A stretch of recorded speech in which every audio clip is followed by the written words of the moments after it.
दोस्तों 30 दिन पहले ही दे दीजिए रजिस्ट्रार ऑफ कंपनी को, फिर ही आप इसकी एडवर्टाइजिंग कर पाएंगे।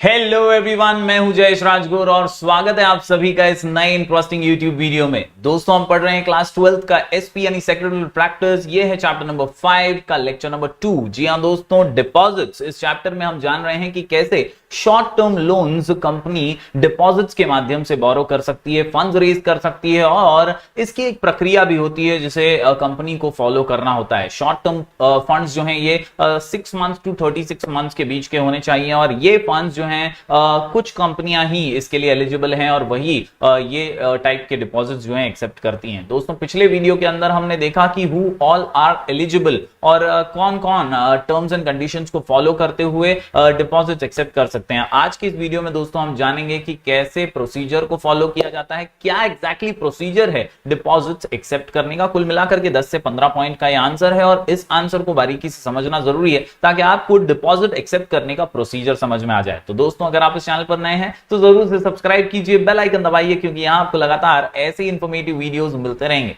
जी हां दोस्तों, तो चलिए आज इस चार्ट के माध्यम से ये तो हम जानते ही हैं कि एक्सेप्टेंस ऑफ डिपॉजिट्स या तो फ्रॉम मेंबर्स होता है या तो फ्रॉम पब्लिक होता है। दोनों ही केसेस में एडवर्टाइजर या एक सर्कुलर जारी करना जरूरी होता है। From members private company, public company other than eligible company और एलिजिबल पब्लिक कंपनी, ये लोग ही डिपॉजिट एक्सेप्ट कर सकते हैं। फ्रॉम पब्लिक की बात करें यानी आम जनता से अगर आप डिपॉजिट एक्सेप्ट कर रहे हैं तो आप एक एलिजिबल पब्लिक कंपनी होने चाहिए या तो आप एक सरकारी गवर्नमेंट कंपनी होने चाहिए। ये क्राइटेरिया था। तो चलिए अब आज हम नजर डालते हैं procedure for accepting deposits from public पर। जी हां दोस्तों, procedure for accepting deposits from public. तो दोस्तों जब बात करते हैं प्रोसीजर्स की तो सबसे पहला और अहम प्रोसीजर होता है to hold a board meeting. जी हां दोस्तों, इस बोर्ड मीटिंग में ही तो डिस्कशन होते हैं कि बॉस कितना डिपॉजिट की आवश्यकता है, कितना डिपॉजिट हमें मंगवाना चाहिए या आस्क करना चाहिए लोगों से या हमारे मेंबर्स से। Board meeting is to held to pass a resolution, underline कर दीजिए, to pass a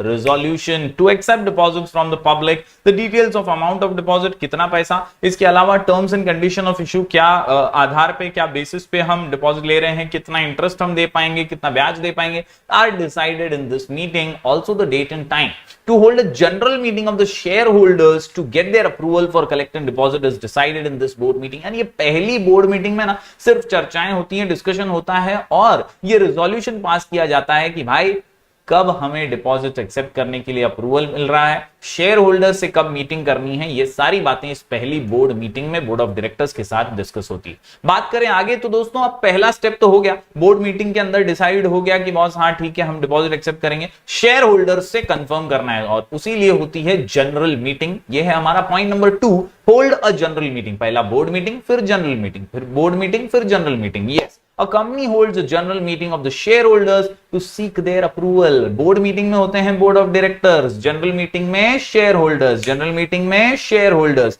for accepting deposits, उनसे भी अप्रूवल लेना पड़ता है। A special resolution is passed and it has to be filed with registrar of companies and if needed with RBI also. तो ये दूसरी मीटिंग बहुत अहम है क्योंकि जो मालिक हैं शेयर होल्डर्स उनसे डिस्कशन किया जाता है। बात करते हैं तीसरे पॉइंट की तो फिर एक बार होती है board meeting. Yes, board meeting, general meeting, फिर बोर्ड मीटिंग। यहां पर क्या है तो शेयर होल्डर से जो भी अप्रूवल मिल गया उसके बाद की प्रक्रिया को डिस्कस करने के लिए अब ये वाली बोर्ड मीटिंग होती है। Board meeting is held to approve the draft of advertisement कि अब हाँ शेयर होल्डर्स ने तो परमिशन दे दिया है, अब एडवर्टाइजमेंट कैसा होगा, उसमें क्या क्या मेंशन करना है, किस तरीके से उसमें आगे बढ़ना है। All necessary information as needed under the act should be included in the advertisement. The draft should be signed by majority of directors of the company. यानी सभी डायरेक्टर्स के साइन के बाद एक फाइनल ड्राफ्ट पास हो जाता है और एडवर्टाइजमेंट के लिए उसे अप्रूवल मिल जाता है। इसके बाद अपॉइंटमेंट ऑफ बैंकर, क्योंकि डिपॉजिट जो एप्लीकेंट्स का जो डिपॉजिट होगा वो कहां जाएगा तो एक बैंकर अपॉइंट करते हैं, वो ये सारी देखरेख करता है। Company has to appoint banker where the applicants will be submitting their applications form along with deposit money.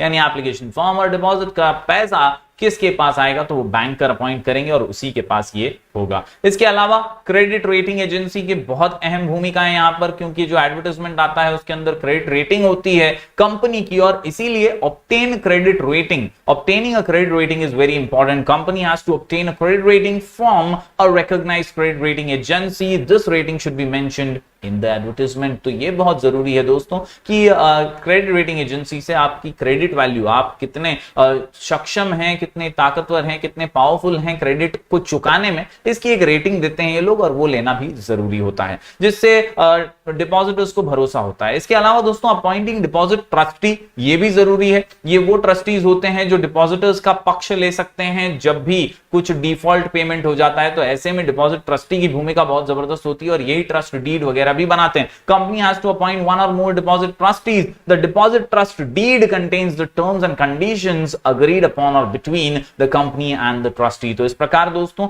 सारे के सारे पॉइंट्स एक दूसरे से कनेक्टेड हैं। सबसे पहले बोर्ड मीटिंग, फिर जनरल मीटिंग, फिर बोर्ड मीटिंग, और उसके बाद बैंकर को अपॉइंट कीजिए, क्रेडिट रेटिंग ले लीजिए, ट्रस्टीज को अपॉइंट कर लीजिए। अब बढ़ते हैं आगे, टेक डिपॉजिट इंश्योरेंस। दोस्तों इंश्योरेंस भी लेना जरूरी है, क्योंकि कभी भी अनिश्चित घटनाएं घट सकती हैं और कुछ प्रॉब्लम्स हो सकते हैं। तो company enters into an agreement with the insurance company for taking deposit insurance, ताकि डिपॉजिटर्स का हित हमेशा सर्वोपरि रहे। The agreement should be sign at least 30 days before issuing the advertisement. तो ये बहुत महत्वपूर्ण है, इंश्योरेंस भी आप डिपॉजिट का ले लीजिए। बात करते हैं आगे दोस्तों, रजिस्ट्रार ऑफ कंपनीज का रोल हमेशा से ही इंपॉर्टेंट रहा है। तो जो भी आप काम कर रहे हैं रजिस्ट्रार ऑफ कंपनी से छुप छुपा के तो नहीं करेंगे। It is necessary that you consider the registrar of companies every time and file a copy of advertisement. तुम्हाला सांगावंच लागेल, रजिस्ट्रार ऑफ कंपनी को बताना ही पड़ेगा कि तुम भैया एडवर्टाइज कैसा दे रहे हो, उसके अंदर डिपॉजिट कितना मांग रहे हो, ये सारी चीजें रजिस्ट्रार ऑफ कंपनीज को पता होनी चाहिए। Copy of the advertisement has to be filed with the registrar of companies 30 days after filing it with the registrar of the company.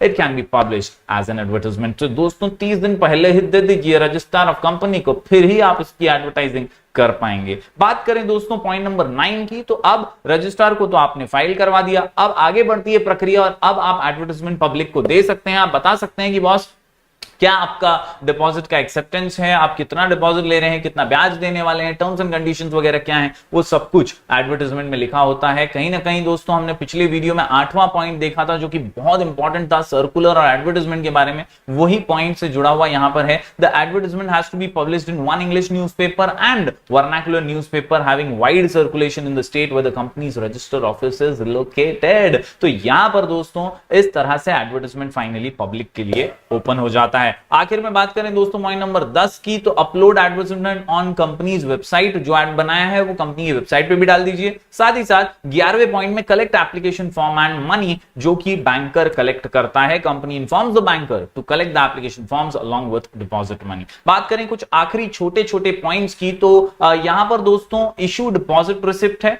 Create charge on asset है। जिसने डिपॉजिट मनी दिया भाई उसको आपको रसीद तो देनी पड़ेगी, सिंपल सी बात है। तो company has to issue deposit receipt within 21 दिन, 21 yes 21 days from the date of receipt. पैसा मिला 21 दिन के अंदर रसीद दे दीजिए। क्रिएट चार्ज ऑन असेट, अगर सिक्योर्ड डिपॉजिट है तो असेट का चार्ज भी क्रिएट करना पड़ेगा। अनसिक्योर्ड है तो कोई बात नहीं, लेकिन सिक्योर्ड डिपॉजिट के मामले में दोस्तों ये बहुत जरूरी है कि असेट्स भी का चार्ज दिया जाए। Create charge on assets within 30 days। इसके अलावा दोस्तों फाइनली डिपॉजिट जब आ गए हैं तो make entries in register of deposits. एक रजिस्टर होता है, कंपनी सेक्रेटरी का काम है कि उसमें सब कच्चा चिट्ठा हिसाब किताब लिखे कि किससे कितना डिपॉजिट जो है वो मेंशन किया गया है। Within 7 days from the date of issue of deposit receipt, secretary has to enter the details of deposits collected in the register of deposits. These entries have to be verified by authorized officer। तो इस प्रकार दोस्तों उम्मीद करता हूं आप चीजें समझ पाए होंगे। आखिरी काम जो सेक्रेटरी का है वो ये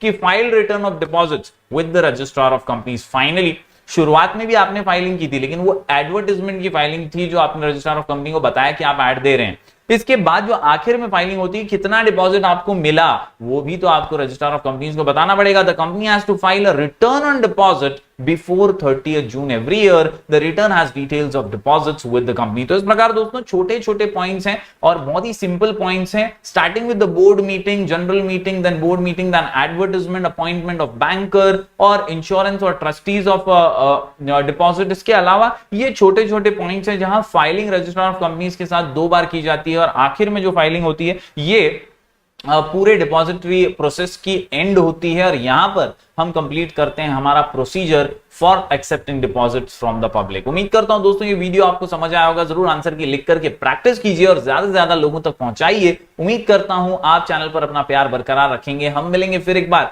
कुछ और नए वीडियोस के साथ, तब तक के लिए do like, share and subscribe.